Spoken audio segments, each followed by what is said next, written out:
Good afternoon, everybody. My name is Ricky, and this is Mac Chat, the brand new podcast for myself. You may have seen me on other podcasts, but this one specifically for myself.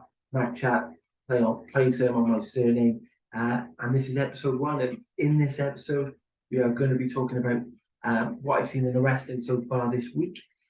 We are on Twitter, Instagram, TikTok.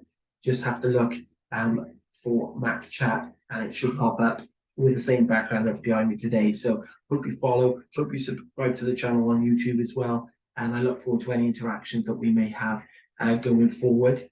Like I said, this episode is going to be about wrestling, something I'm very into, as they would say.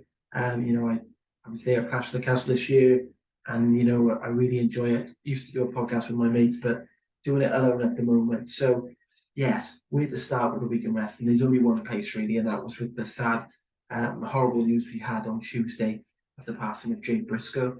As I've said previously, I wasn't a big follower of the Briscoes. I'm mainly in my wrestling watching has been WWE and AEW, but recently started to watch Ring of Honor, and obviously that's where they had a lot of the Briscoes matches. So really have watched in the last year and enjoyed what I've seen. I'm a big FTR fan.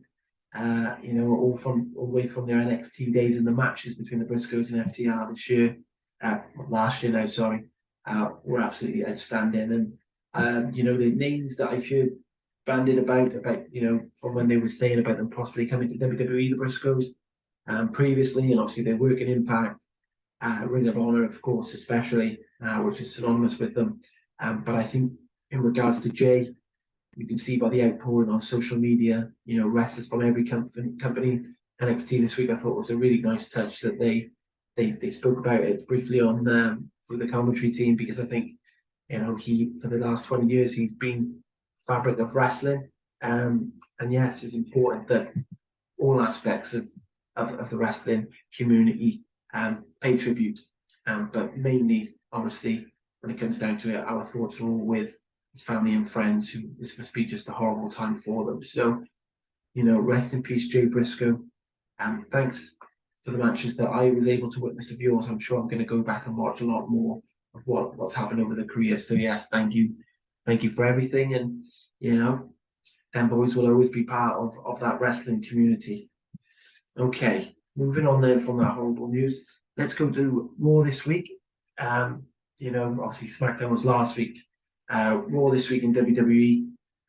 It looks like, by the sound of it, we're going to have a Raw and SmackDown split, by what I'm reading into. For a while now, as with the Roman Reigns and the Undisputed, the Usos have carried both titles, and it seemed like it was going down that route. But all of a sudden, the Raw titles are on the line this coming Monday, Raw 30, obviously between the Usos and the Judgment Day, and they've decided to do it that way, which is a bit weird. This close, I thought maybe possibly something after WrestleMania, but yeah, strange. I know it does take away from the show, really, that it hasn't got the tag team titles on there. The Usos are the Usos and deserve everything that they've got at the moment. But strange one, of course, with the tournament starting on SmackDown as well, to see who the Usos are going to face for the SmackDown titles. How are they going to go with it? Is it just a fact of them heading towards down that line, as I said, about WrestleMania? Or would it be a case that, on Monday night, we see the Usos drop the Raw titles to the Judgment Day, because everyone knows how impressive they've been so far? So yeah, I thought it was just an interesting topic, really, and why for so long, since they've unified it, it's been all for all the gold, and now they're opening it up to the brands. So I don't think personally the Judgment Day will win, opinion-wise. I think they're amazing, but I think that when the Usos do finally drop them titles, probably going to be to the Street Profits. That would be my prediction. At SmackDown, maybe they just keep it, I don't know, depending on whether or not they're going to have some time off, obviously, after the amazing run that the Bloodline have had over the last 2 years. So we'll have to see. But yeah, just thought I'd bring it up because I thought it was interesting that we had a separation, or so seemed separation, for the tag team Undisputed titles. So yes, let's see what happens on Raw 30 this week. Another thing that comes to mind, we've seen it on Raw this week, MVP coming down to the ring when Cedric and Shelton were having a tag match. I know the week before you had him speaking with Bobby Lashley. So will we see the return of the Hurt Business? And now I know that I can completely say from my point of view, I thought that run ended too quickly. Under the previous ownership, I think that Lashley, Benjamin, and Cedric and MVP, I thought was a brilliant faction. I thought it only just scratched the surface. And then, of course, we had the stop. So I think I personally like the return. Now, it does seem at the moment whether or not Bobby Lashley will go back into the Hurt Business or whether we're going to have Omos leading it. It's going to be a tricky one, I think. I think, it worked well with the three of them, whether you incorporate into a, 4, plus MVP is in the kind of management role.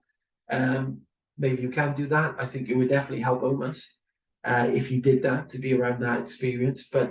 Or whether or not it leads to, Hurt Business versus Bobby Lashley if he decides, to go it alone, that kind of thing. So, yeah, gonna be interesting, but hopefully I would be well happy with the Hurt Business coming back in its original form.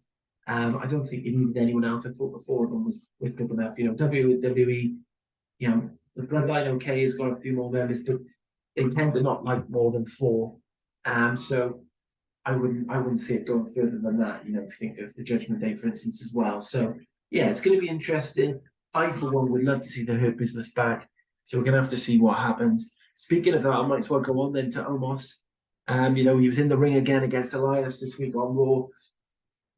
And I don't know what it is. I just cannot get on board with his wrestling style. I think he's great. He's a big specimen. He's powerful in the ring, but it's awkward. It's awkward watching him wrestle.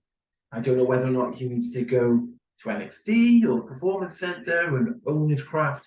WWE obviously think he is going to be a big star. I've seen people from the wrestling fraternity coming out and saying, watch out for Omos, he's going to be a future champion. And, he probably will. I'm not just taken away from that fact that he's not, his height, his strength.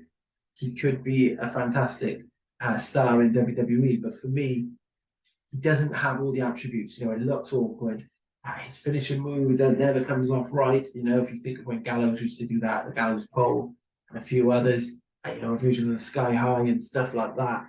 I think it looked a lot more cleaner, a lot more precise. And I feel like most of the match, we kind of, him hitting the guitar on the floor was kind of the big moment of that match. But I feel like he's got all the tools, but he needs to hone his craft because it's very awkward looking in the ring. The matches aren't very long anyway because obviously they're trying to show him as dominant. But yeah, I think he needs work.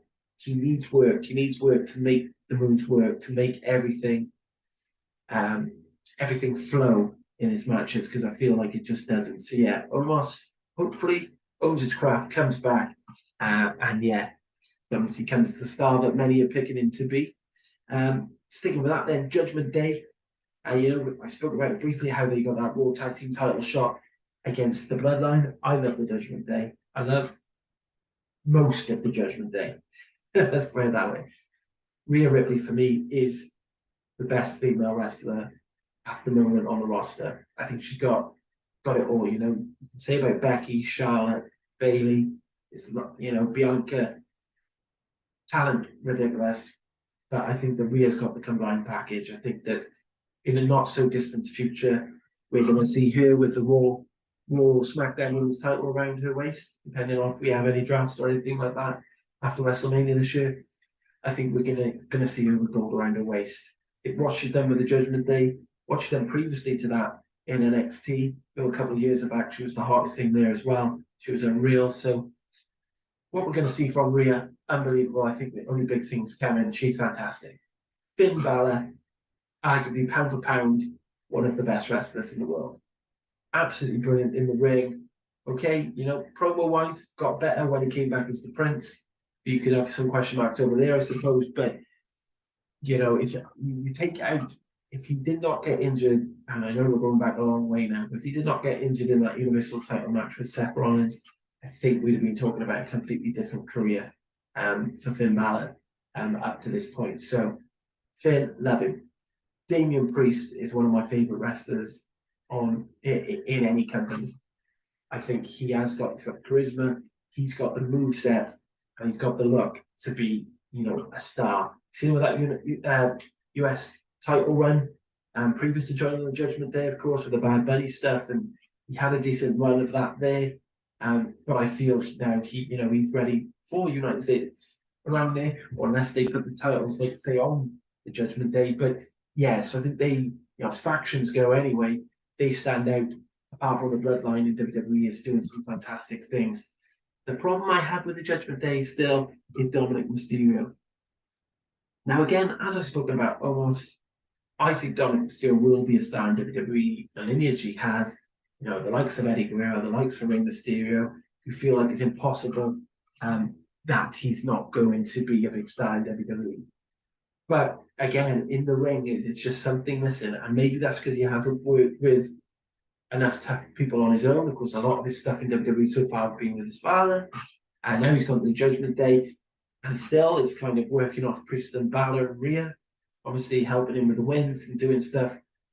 He needs his own identity, If he's not doing the frog splash, the 619, or moves that we credit to Rey Mysterio, he's winning with roll-ups, he's winning with disqualifications or someone getting involved.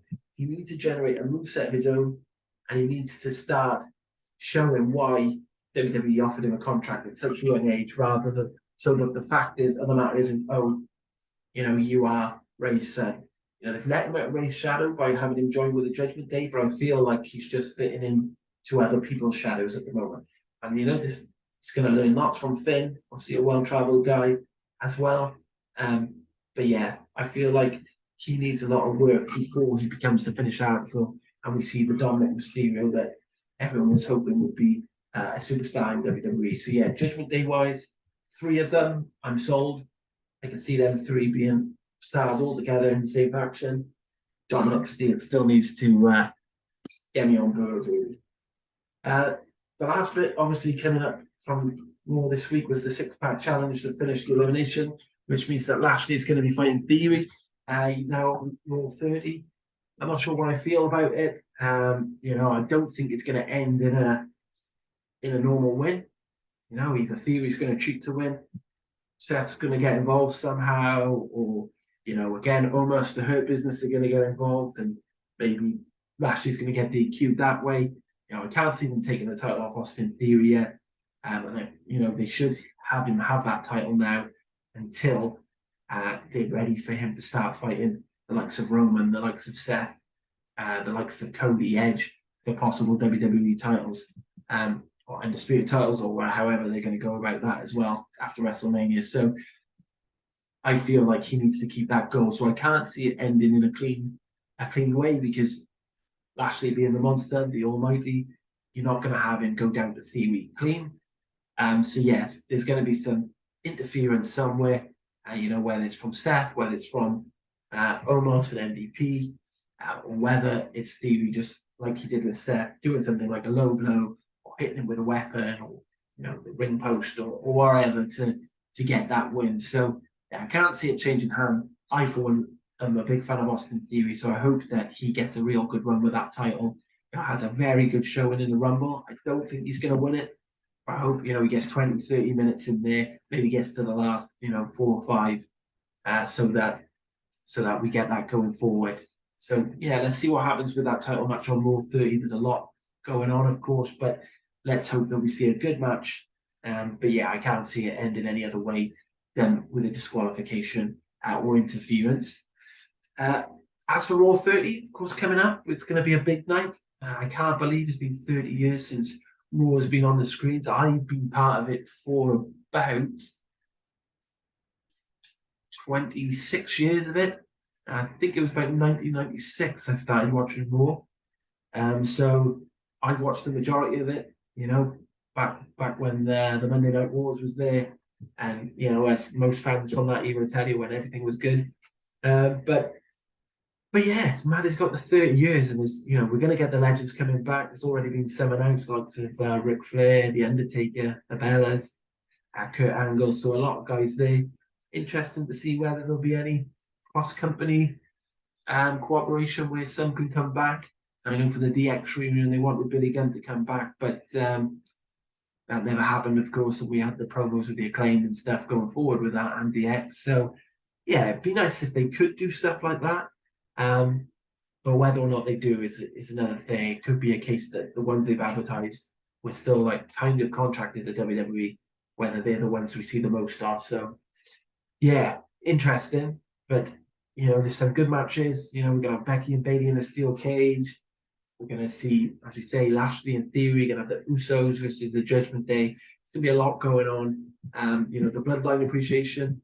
They say in the whole of the Bloodline is going to be there. So I don't know whether that just is the current Bloodline, and maybe they just have Afro and Sika show up, and Rikishi maybe have it that way, or whether or not you get the likes of The Rock showing up. Who knows? Wouldn't that be out? There's been lots of talk for about 3 years of Roman Rock and disputed title at WrestleMania.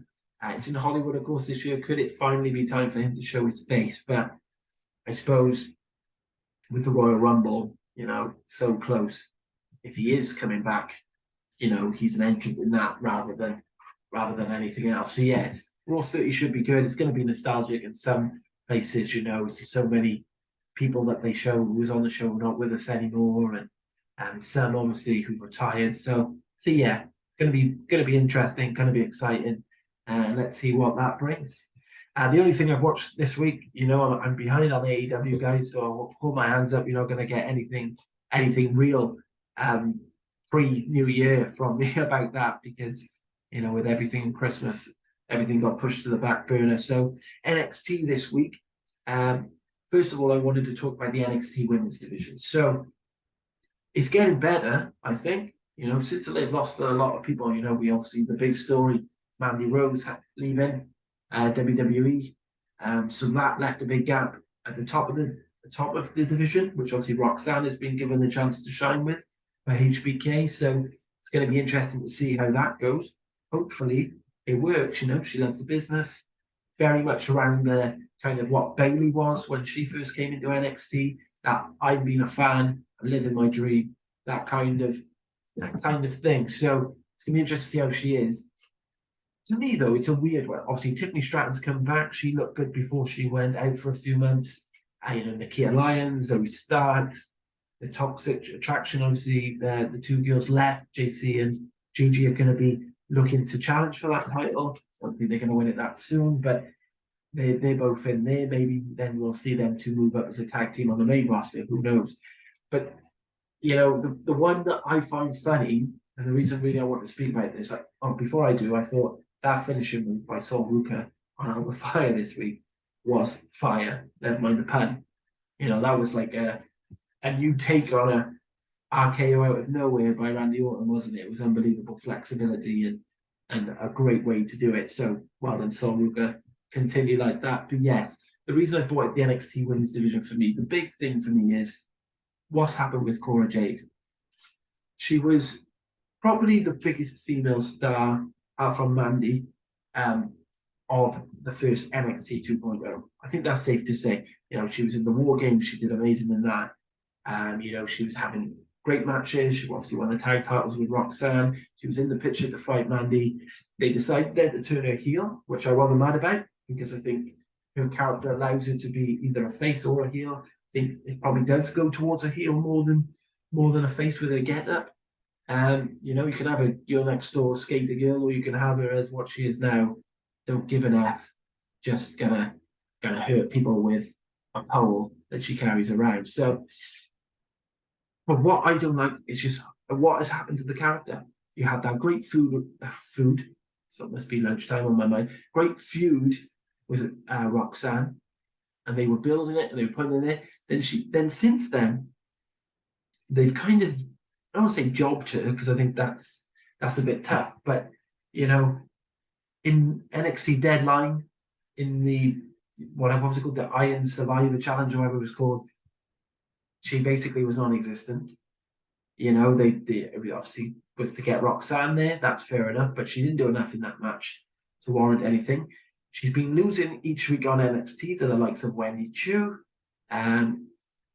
Then she was eliminated in that at New Year's Evil. She was eliminated first by Lyra Valkyrie, which I'm sure is leading to them to having a rivalry, which is fine.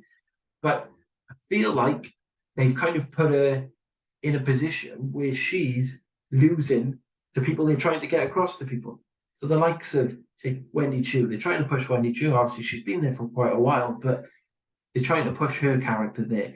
Lyra Valkyrie obviously just come to NXT and from NXT UK. They're trying to push her. So if she loses that match as well, she's obviously lost the matches with Roxanne.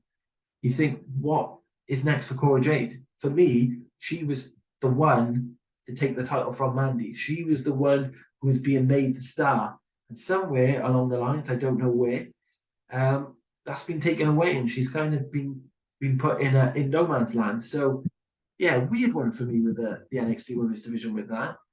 Same a bit with Alba Fire. She's starting to get a few losses to her name. And I'm not sure whether or not they'll end up teaming her with Isla Dawn. Two people unhinged teaming up, try and take them titles off Kaden and Casey. So yes, a Katana, sorry now. Kaden Katana. But yes, interesting. I hope Cora Jade is back to winning ways and moving up the ladder sooner rather than later, because I think she generally does have the persona and the in-ring work to be a star in NXT and on Raw and SmackDown. So we'll have to see what happens there. The only other thing I wanted to pick up from NXT this week, because I thought it was quite a boring week, really. You had Gallus winning the tag match against Christian Jensen, and you had the showdown with them, which made the triple threat tag for Vengeance Day. Had the kind of interviews with Breaker, but nothing really came out of me. And you obviously had that match at the start between Apollo, Carmelo, Trick, and Axiom. But for me, the thing that stands out most weeks on NXT is Grayson Waller. Now, I know most people hate Grayson Waller, and I think that is why he's so good. I listened to him when he was on After the Bell, I won't get my words there, After the Bell with Corey Graves a few weeks ago. And he is the wrestler I want there. You can tell when he was speaking to Corey Graves that he doesn't care about the other wrestlers. He does think that way about them. It came across as sincere, it came across as real. It came across that he, like The Miz, a bit like CM Punk, a bit like MJF in AEW, he's that kind of character. It's going to piss a lot of people off, but he's, what's the word? He's individual. He's individual, he's unique, he's a selling point. There is no doubt for me, the era of NXT 2.0, Carmelo has been fantastic, Braun has been fantastic, and then it's Grayson Waller. Them three are the standout new guys on NXT. A few of the other guys who were up in that bracket have kind of gone off and done other things and maybe not there anymore. But for me, Braun is powerful and strong, but if you're talking about main roster potential, Grayson's number one for me. Followed closely by Mello, because I think because of his promo work as well. But yeah, Grayson's the top guy for me. He's got everything. He's got everything to make, especially mainstream Raw SmackDown fans, they will hate him. He will be booed everywhere. He's done amazing in NXT, how he's made everyone hate him. But I think especially when he gets to the main roster, it's gonna explode, and he's gonna be a future WWE champion. And I do believe that if he stays in WWE long enough, doesn't go elsewhere, because he has got that charisma, that kind of thing, like The Miz, like The Rock, like John Cena, that promo thing he worked where Hollywood may come round and come knocking on his door. So hopefully, if he stays in WWE for a long time, he's far from the finished article and being, only 18 months or so into his run with WWE, but he's done everything that you would expect from a guy in the first 2 years of their career. And like I said, he could easily transition onto the main roster. So yeah, I just wanted to give him a little shout out on you. So Grayson, if you do listen to this, I doubt it very much, but if you do, keep doing what you're doing because I love it. Like I said, I put you in that bracket with the top talkers in the game. So yes, that's what I thought of there. AEW guys, like I said, I'm quite far behind on it.